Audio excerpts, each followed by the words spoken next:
시청자 여러분 안녕하세요. 김동수입니다. 더불어민주당이 이번 주말이죠. 11월 9일 토요일 날 서울 광화문에서 노동단체 및 시민단체와 연대해서 김건희 여사 특검법 수용을 촉구하는 장애 집회를 갖기로 했다고 합니다. 지난 주말이죠. 서울역 앞에서 자체 집회를 가진 데 이어 원래 9일날 대전에서 집회를 하려고 했던 것인데요. 대전에서 하지 않고 서울로 변경을 했습니다. 그 이유는 민주당 측은요, 시민단체 쪽에서 9일 서울에서 함께 하자는 제안이 있어서 검토했다고 합니다.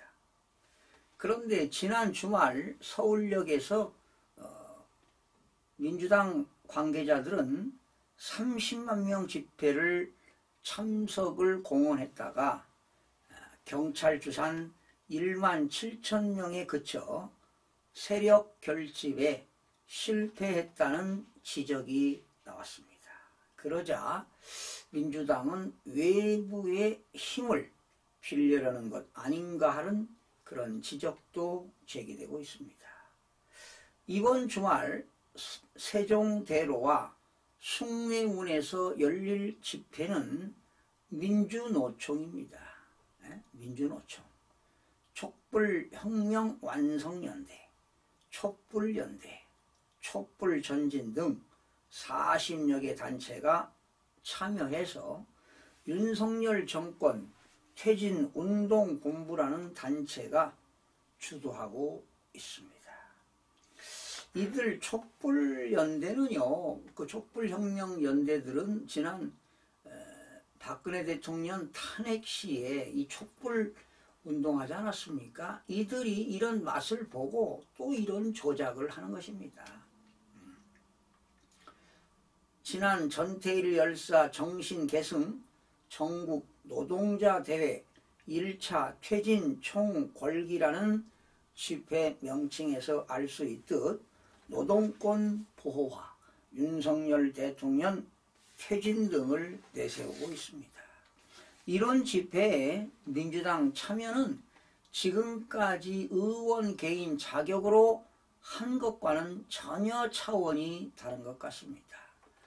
노동시민단체와 손잡고 연일 대규모 집회를 강행해 끌어냈던 박근혜 대통령 탄핵과 같은 상황을 재현하려는 것이 아닌지 의문이 제기되고 있습니다. 정말 묻지 않을 수가 없습니다. 민주당도 현재로서는 탄핵을 공식화하기에는 부담스러운지 단체들의 탄핵 문구를 빼달라고 당부했다고 합니다. 과도한 세몰이를 하다가는 민심의 역풍을 맞을 수도 있음을 유념하시기 바랍니다. 대통령을 향한 험한 말이 오가는 상황을 현 정권이 자초한 건 불문가지입니다. 불통과 아집 이미지가 강한 윤 대통령이 김 여사의 공천 개입 의혹에 연루된 듯한 정치 브로커 명태균 씨와의 녹취록까지 공개되면서 지지율이 곤두박질치고 있습니다. 그런데 이 명태균의 녹취록이 조작된 것으로 지금 나타나고 있습니다. 이 숭실대학교 교수팀이 녹취록을 점검해 본 결과 짜집기 했다는 것입니다. 이게 정치 브로커들이 하는 짓 아닙니까? 이게 참 한심스럽습니다. 윤 대통령이 7일 기자회견을 통해 직접 입장을 밝히기로 했습니다. 누구나 국민 누구나가 납득할 수 있도록 설명해야 되지 않겠습니까? 그런데 사과를 해야 됩니까? 여러분, 해야 되지 않습니까? 진정한 사과를 한다면 아마 야당에서는 받아들이지 않을 겁니다. 제가 볼 때는 사과한다고 끝날 일이 아니라고 봅니다. 사과만으로 어떤 답을 얻을 수가 없다고 봅니다. 강력하게 밀어붙여야 합니다. 지금 정치 상황은요, 총성 없는 상황입니다. 총성 없는 전쟁이나 마찬가지입니다. 자칫 어설픈 해명과 일방적 변명으로 사태를 악화하지 않을까 상당히 우려스럽습니다. 그렇더라도 국회 170석 거대 야당이 노동 시민단체와 손잡고 길거리를 뛰쳐나가는 게 여러분 정상적이라고 보는 겁니까? 지극히 비정상적인 행위입니다. 아마 국민들에게 감동이 아닌 거부감만 줄 수 있을 것입니다. 장애투쟁을 하는 사람들은 힘없는 소수 정당이나 하는 것 아니겠습니까? 이렇게 민주당 거대 야당 170명이 되는 거대 야당이 시민단체와 손잡고 장애투쟁한다? 이건 있을 수 없는 일입니다. 민주당이 이렇게 민노총 등과 장애집회를 강행한다면 바로 이재명의 공직선거법 위반과 이중교사 사건 1심 선고를 지금 앞두고 있지요. 11월 15일이 공직선거법 1심 판결, 열흘 뒤 25일 날 이중교사 판결이 있는데요. 아마 이러한 이재명 대표의 사법 리스크를 돌파하기 위한 세물이라고 볼 수밖에 없습니다.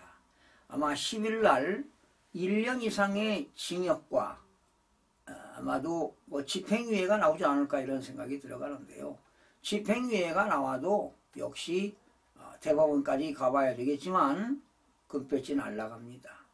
그리고 대통령 출마할 수 없게 될 것입니다. 그리고 아마 윤석열 대통령 탄핵을 위한 빌드업이라는 지적을 피할 수가 없는 상황입니다. 자, 이제 내일 윤석열 대통령이 기자회견을 할 텐데요. 국정 쇄신을 위해서는 인적 쇄신이 불가피할 것입니다. 그러한 계획도 국민들에게 제시해야 할 것이고요. 그리고 이런 것들 하고 말고 선택의 문제가 아닙니다. 앞으로 임기 후반기를 제대로 출발하기 위해서는 반드시 필요한 요건들입니다. 내일 회견 시에 정말 국민들에게 희망을 안겨주고 국정 동력을 회복할 수 있기를 간절히 바라는 마음이 금할 길 없습니다. 내일 정말 기자회견에서 강하게 밝힐 건 밝히고 정말 남은 2년 6개월을 4대 개혁을 하고자 하는 일을 임무 수행을 하기 위해서는 강하게 드라이브를 해야 될 것입니다. 지금 정치 상황은 녹록지가 않습니다. 총칼 없는 전쟁 상황입니다. 비상한 각오로 임하시고 지혜롭게 잘 내일 기자회견을 마무리하시길 간곡히 부탁드리면서 마치겠습니다. 여러분 고맙습니다.